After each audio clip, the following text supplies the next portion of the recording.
Today I'm teaching you a new recipe for quinoa that's actually for breakfast. Hey everyone, it's Yumna from Feel Good Foodie, and if you're keen on quinoa like I am, you're going to love this take on oatmeal using quinoa instead of oats. Quinoa is naturally gluten-free, full of plant-based protein, and actually has more fiber than oats. Swapping it for oats in the morning to make oatmeal takes quinoa to a whole new level. It's creamy, comforting, and perfect for meal prep. And because I know you'll ask, I'm going to share the stovetop instructions along with the microwave instructions, so be sure to listen out for that. Plus, I'm sharing 4 amazing ways to top the oatmeal, so you're not gonna wanna miss it. So let's get started.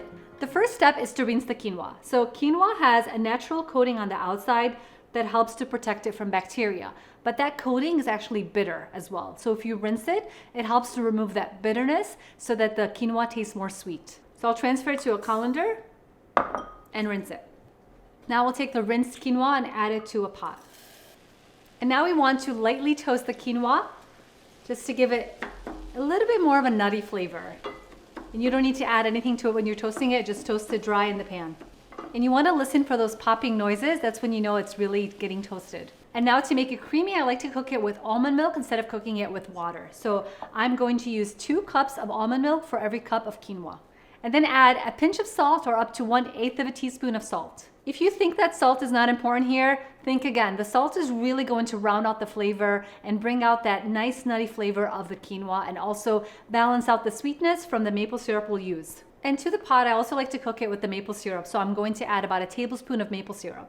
Now we'll bring it to a boil and simmer for 15 minutes. Similar to the proportions of making the quinoa oatmeal on the stovetop, we're gonna do the same thing for the microwave version. So I have 1 cup of rinsed quinoa, and I'm going to add 2 cups of almond milk to it. And I'll eyeball about a tablespoon of maple syrup and a pinch of salt. The time in the microwave will take up to 9 minutes. So what I like to do is get it in there for 5 to 6 minutes, give it a stir, and then pop it in for another 2 to 3 minutes after that. So make sure that all the liquid is absorbed and then let it set for an additional few minutes afterwards. And here's what the microwave version looks like. You can see all the milk has been absorbed and it looks so good. So now I'll just let this rest for another couple minutes and you can use it as you would the stovetop version. Okay, we let the quinoa cook and rest. This is the consistency that we're looking for. It's nice and fluffy, and you can really smell that almond milk and the maple syrup.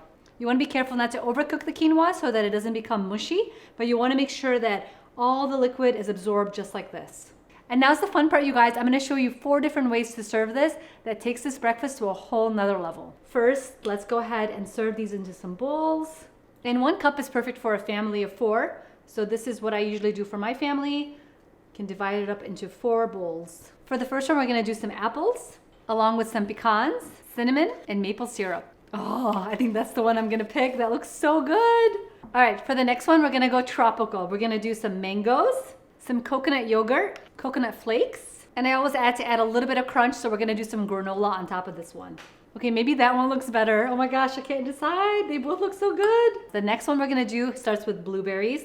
Look how gorgeous these blueberries are. We're gonna go ahead and add them to the bowl, along with some toasted almonds, and the best part, lemon zest. The taste of the lemon with the blueberry is so good together. All right, and the last one might actually be the best one because it involves bananas, and that's my favorite fruit. So we're gonna go ahead and add bananas on top of the quinoa oatmeal, some walnuts, cinnamon, and finish it off with either caramel sauce or maple syrup. You guys, these look so good, and breakfast never looked so appetizing before. Quinoa oatmeal is so similar to regular oatmeal using oats, but it's just a fun way to actually eat quinoa in different ways. Full of protein, so much fiber, so much flavor. I can't decide what I'm gonna have.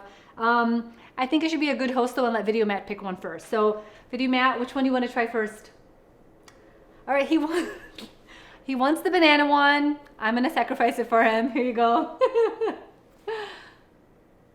All right, he's in love, and I can't wait to have these 2. I love this recipe so much, and I think I'm gonna have the mango one with some coconut yogurt, and I would be so curious to see which flavors you guys try and which ones you guys love. So I'm gonna go find the spoon and enjoy this, and I hope you guys enjoy it too, and I'll see you guys next time.